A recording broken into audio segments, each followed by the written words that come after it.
Ham Radio news and updates, September 29th, 2023. Got that coming up next.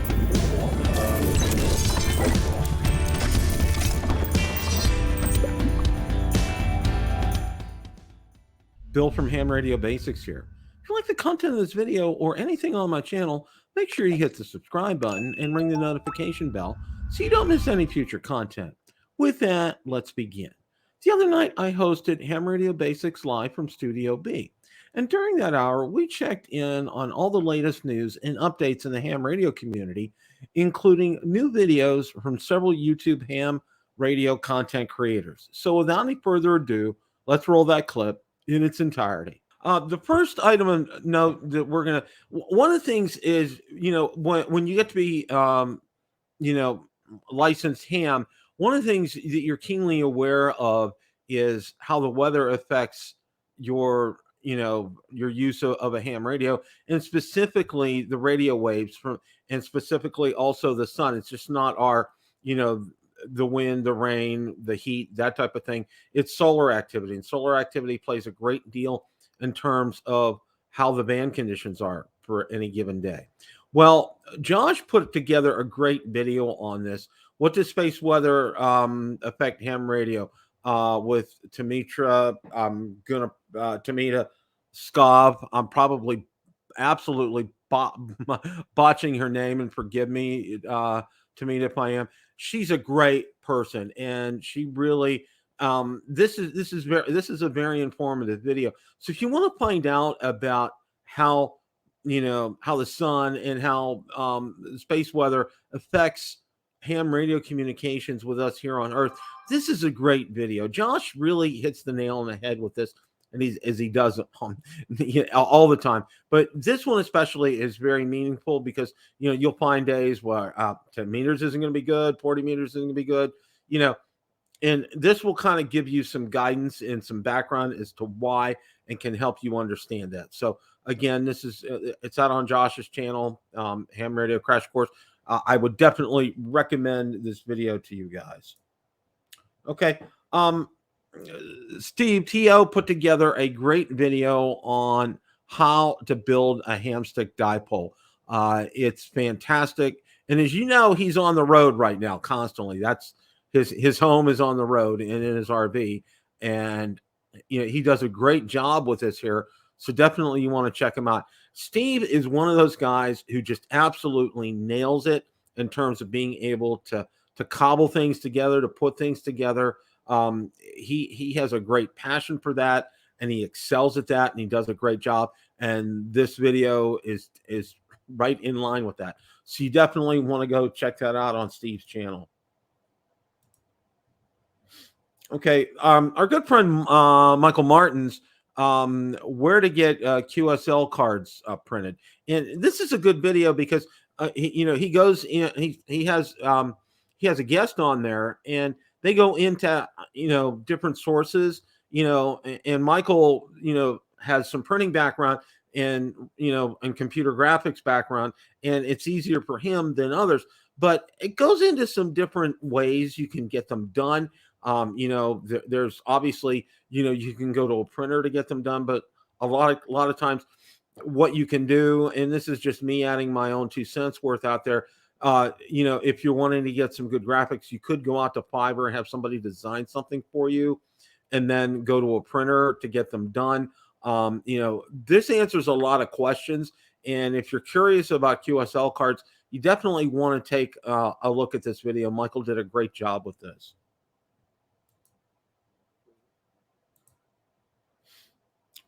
Walt, I can't say enough about Walt. He does such a fantastic job. He did a portable with a booty pole, long telescopic whip, and Wolf River coils. But you need to see this, okay? He uses a triple mag mount on the hood of his Jeep. He has a Jeep because the conditions were not such where he could go to the beach that day. He was on top of a parking garage because the tropical storm had come through. But he was killing it with some contacts, as he always does. So you definitely want to go check that out. But it's real interesting. He had it mounted on, excuse me. He had it mounted on the hood of his car, and he did an absolutely fantastic job just absolutely crushed it. Got some great contacts, some DX contacts overseas. And Walt knows how to do that, and he does a great job here. So this is definitely a video you want to check out. Okay, now I did a poll here. You probably have seen, I put out a video about the ICOM IC7100 is making a comeback, and it shows to be in stock for DX Engineering, that they're going to be start shipping on October the 6th, which is right around the corner here.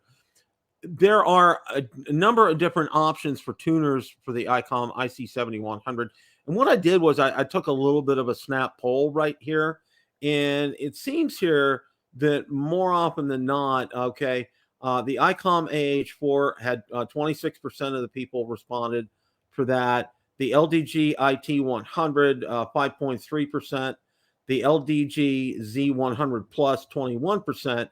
And a majority of the people said the LDG AT200 Pro 2 at 47.4%. LDG makes some incredible tuners. That's the tuner that I got for my soon-to-be-coming FT891.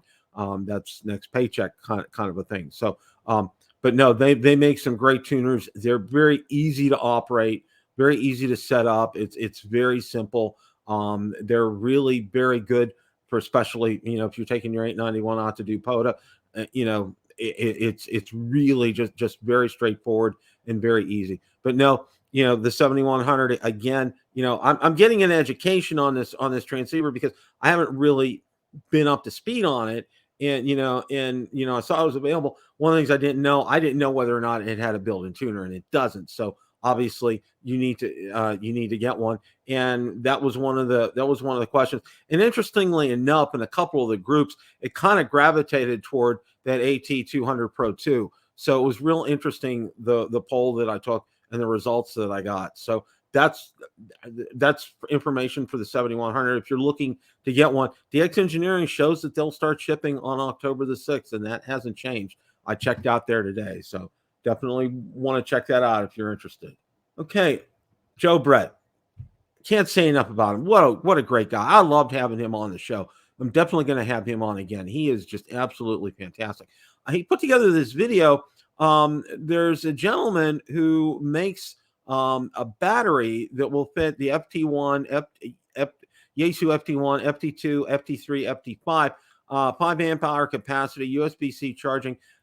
He uses obviously he uses a printer to make these cases, and I think it's around $60. I'm not sure, but you can go out to Joe Brett's channel, and specifically this video, because there's a link in there if you're interested in purchasing them. And I think they're around $60. They're solid. They work really, really well. Jan, welcome. UTV and Ham, welcome. Good to see you here tonight. Thank you for stopping by. But I really, really, really, this is a godsend. This speaks to me because, one of the Achilles heels, if you want to call it, with the FT5, I absolutely love it. It's probably the best HT I've ever had, without a doubt. But the battery life, and one of the things with the battery life is, Yaesu doesn't really kind of miss the mark there. So anyway, this is a real good option for you if you're interested in it. It's $60. And I would definitely take advantage of it. I may be doing this after payday, which is basically tomorrow. But this is something that will really help if you have one of these radios, and it will fit in there. Our good friend Bob, HOA Ham, he never ceases to amaze me with the antennas that he has reviewed and how great they are and how he's gotten them to work flawlessly. This is no exception right here, a Diamond BB7. It's a perfect backyard portable antenna. It really is. And especially for someone, if you're doing HOA, if you're doing POTA, it is absolutely fantastic. And it's something that I would definitely recommend. You definitely want to check out this video from Bob. He does a great job on this. And this is something that I'm considering because, a couple of things that I have to do is where I'm situated right here. It's a den in our house. We have 2 bedrooms and a den. And I have absolutely no skills in terms of being able to drill holes through stucco and get all that together. So I think I'm going to meet up with our local ham group here and which I'm a member of, and seeing if I can get somebody to do that for me and caulk it and seal it. And what I'm thinking about doing is running at least 4 lines in here, 2 for HF and 2 for VHF, UHF into here, and put a box outside and have it sealed and caulked up and everything, and then run wires to the desk that's behind me.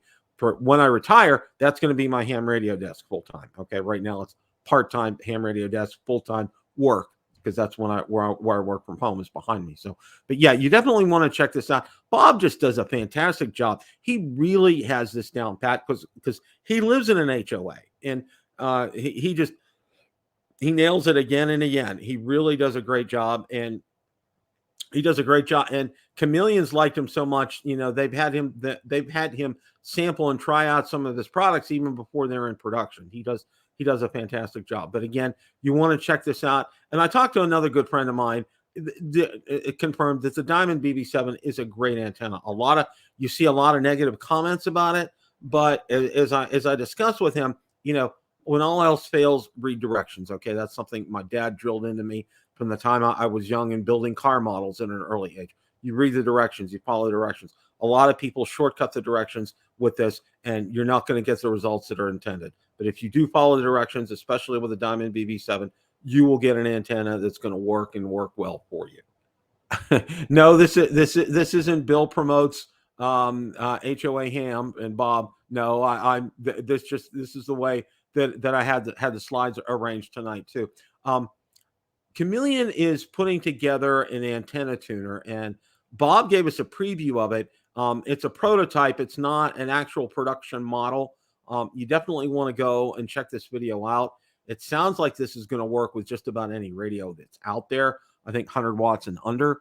It looks to be fantastic, and I'm excited for this, and I'm excited to see, obviously what kind of pricing structure Chameleon comes out with.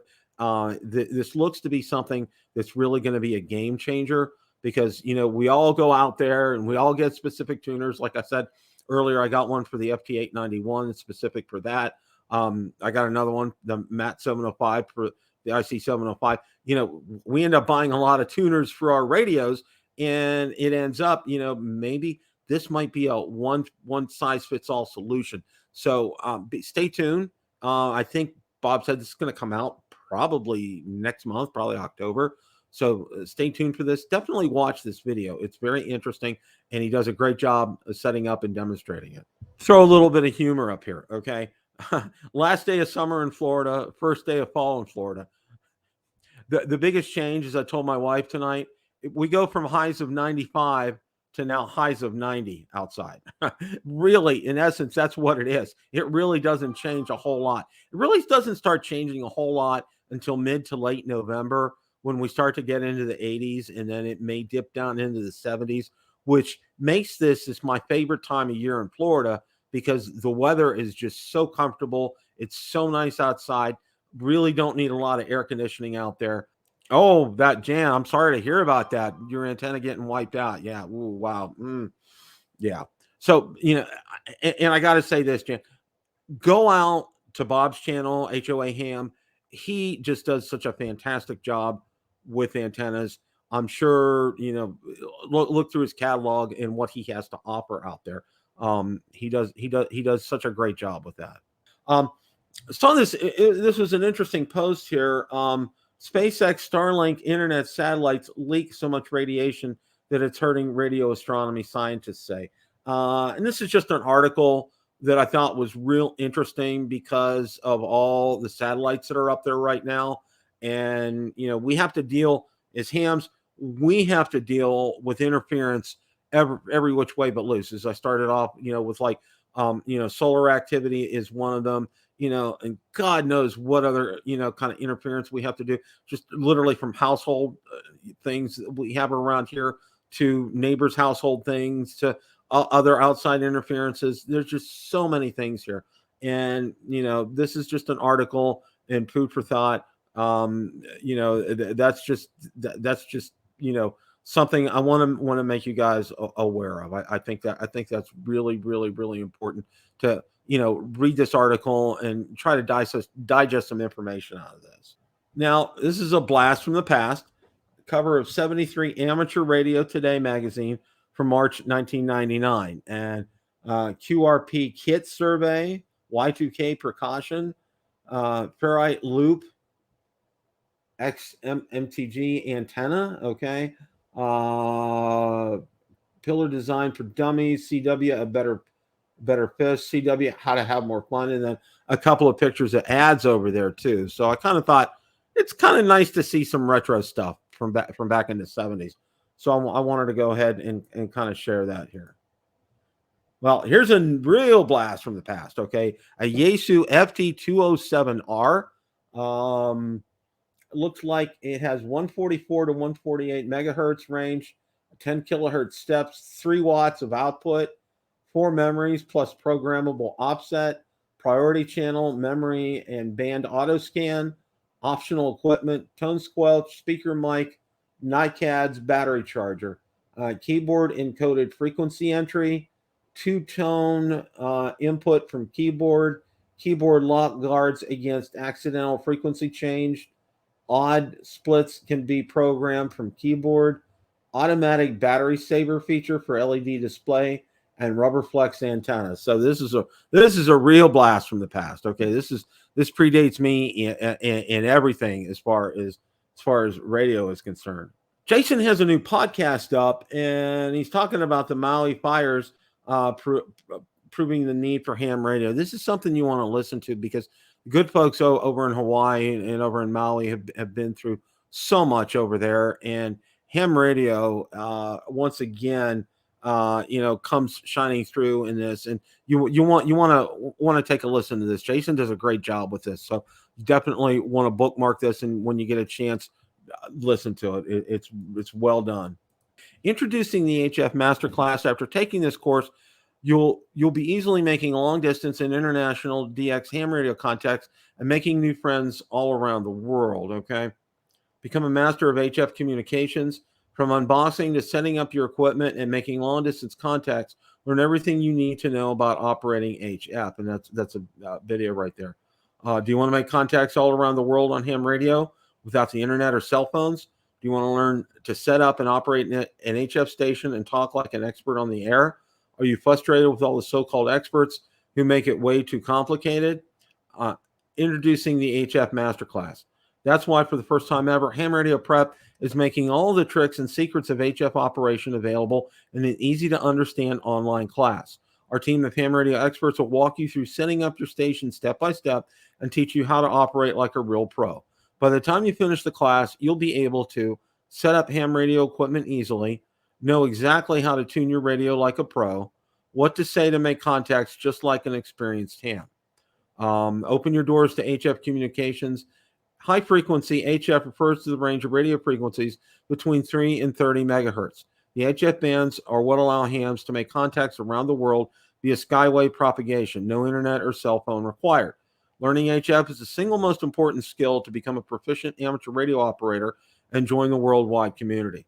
0 to expert in hours. Okay, it helps with equipment setup, exactly what frequencies to use, what to say to make contacts just like an experienced ham, logging your contacts and showing off your skills. Okay, and it goes through the lessons: 1, equipment unboxing; lesson 2, equipment installation; lesson 2.5, antenna installation; lesson 3, setting up the transmit; lesson 4, answering a CQ and logging; lesson 5, calling CQ; lesson 6, logging; lesson 7, handling QSLs; lesson 8, activities and awards; and lesson 9, advanced operating. Here, go from 0 to ham radio hero, and it talks about signing up now.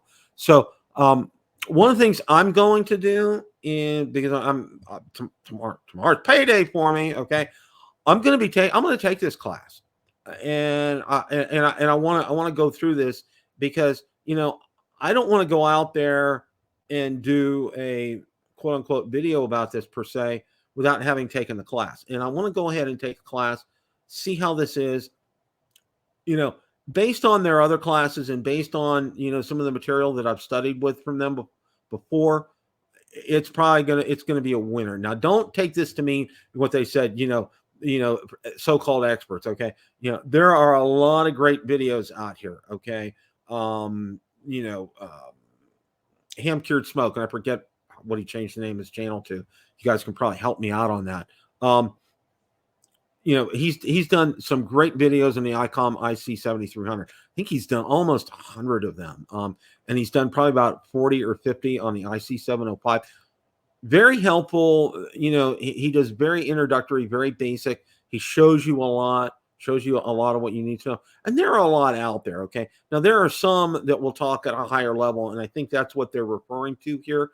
Some that will talk over your head kind of thing, okay?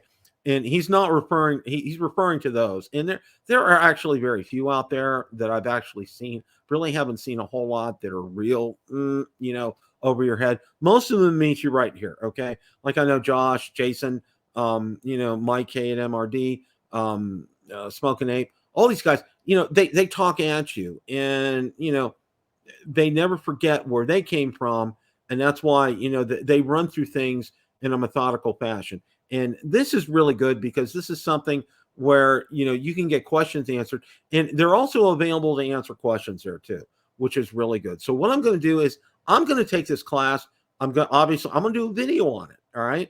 And I'm going to give you my results, which I'm sure it's going to be great. You know, based on their current structure for what they have for classwork. And then we're going to go from there. But I really like what they're doing here. They have a great product with their courses for getting your technician, your general, and your extra. They do a fantastic job with that. You know, so much so I'm going to give a couple away, you know, when we have our holiday giveaway this year. And I may be doing this as well with this. They also have a course on how to use a Balpung, which I think's really easy. I haven't taken that because personally I'm not a Balpung kind of guy. You know, I know a lot of people are. But for me, you know, my Yaesu HT is golden here. Would I like to expand that? Yeah, I probably like that ICOM 52A, and I'd probably like that Kenwood that's coming out too. But, you know, I got to go get some money off the tree in the back. But anyway, okay, off my soapbox about that. But again, that's all that. And, you know, there's going to be, stay tuned to find out more about this, because like I said, I'm going to be taking this class, and then I'm going to share with you what my reactions were to the class, how I liked it, what I thought about it, and kind of go from there. So, all right. Speaking of Smoking Ape, okay, he did a great video on how he tests directional antennas. It's a little bit different in terms of, you know, it just obviously if you have a vertical or an end-fed half wave, okay, a directional antenna is very specific. And he really he makes it kind of a no-brainer and really kind of walks you through the process. Does a great job as always, okay? Ape is one of those guys. I absolutely love his videos. He's very straightforward, very matter of fact, comes right out and tells you exactly, and he makes it very simple and very easy to follow. So this is definitely a video I would recommend if you're considering using a directional antenna, and how to test it. And he does a great job on that. Okay, here's a funny one. Steal a man's wallet and he'll be poor for a week. Teach him amateur radio and how to buy radios, and he will be poor his entire life. Okay. Ha ha ha. Yeah. Ha ha ha. Yeah. That and probably sleeping on the couch. Yeah, I don't doubt that. There are a number, that's kind of a running joke on my drone channel, Build a Drone Reviewer. For those husbands who are buying drones and, you know, maybe buying too many and maybe having to sleep on the couch. Probably the same instance here. Although I have to say this, you know, ham radio is a much more expensive hobby than drones. So that's where we're at on this. But this is a good meme. It's funny, but it's kind of true too. Okay, it's you know, it's not cheap to get into ham radio, and obviously what you want to do is maybe see, you know, if some of your friends try to buy some equipment used, get it tested. Obviously you'll save some money that way. Watch out for sales. They do happen. And I got to say this, okay? One of the best guys out there for looking for sales and great prices and everything, Jason, Ham Radio 2.0, he does a fantastic job with that, you know. And these videos come out there, and I go to him as soon as he pops up one of these videos with a sale. I go out there and check some things out, because you never know, you might find something. But again, this is actually, it's kind of funny, but it's also kind of true as well there. Okay. TO does it again here. Okay. How to POTA, Ham Nuggets Session 4, Episode 37. This is from his live show. If you're wanting to get an understanding of POTA, Parks on the Air, this is excellent material. Okay. I think it's about an hour and a half long, but Steve doesn't, he turns over all the stones. He really, explains things well. You definitely want to follow this. And as a side note, my good friends, Airheads Radio Adventures, Jason and Katie, they're doing a series right now about how they POTA, and you may want to watch that as well. But this is some great information, because it's one of the questions I get a lot is how do I get started in POTA? A lot of people are like, it's like, oh, it's this big thing. It's shrouded in secrecy. It's not, folks. It's real easy. It's real simple. And one of the other things too with this is logging and combining the two, and that's why it's always good. And that's why, all kidding aside, with Jason and Katie with Airheads Radio Adventures, okay, one of them is on the radio and the other one is doing the logging, and it looks like what they do. I think they do a lot of manual logging, with a notebook, which is fine. You can always transcribe this later and get this entered online. And that's one of the things, because a lot of people, they're trying to do double duty, trying to work a contact and logging at the same time on a laptop. And it can get real frustrating, especially if you're out in the sun. You may not be able to see that. You can always see like a notebook. So, and that's the way at first, that's something that I would recommend. I would recommend you go out there and you use a notebook if you're going out there to log contacts, and then come back and enter them later, and also, this is another tip too. And, just if you're not hearing them clearly, okay, if you're not hearing their call sign, okay, ask them to repeat their call sign, okay, because, without their call sign, you won't be able to log, okay, you're going to need that. And make sure that you enunciate your call sign as well clearly too, and that they get it, and that they have it down. And, and obviously, if they, hopefully they'll share where they're from and where they're calling and that type of good thing. But no, this is a good starting point. This is something I would recommend. Again, POTA is so much fun. It has really kind of rejuvenated our hobby. I really like it. I think it's great. So let's kind of go from there for this one. All right. Now, Mike from K8MRD. First of all, he's now Ham Radio Tube, okay? And Mike, I love your name change. Absolutely fantastic. Perfect name for your channel, okay? This is a great video on basically, should you buy an amp for your QRP radio or buy a 100-watt radio? And Mike's a big fan of the FT891. No, from if you've watched any of his other videos before, but basically, you can use the 891. You can QRP from that. You can dial it all the way down to 10 watts or 5 watts or whatever. I'm not sure if it goes below 5 watts, but you can do that. Okay, you can simulate. You can be QRP if you want to with that radio, or you can crank it all the way up to 100 and try to bust through. It's up to you.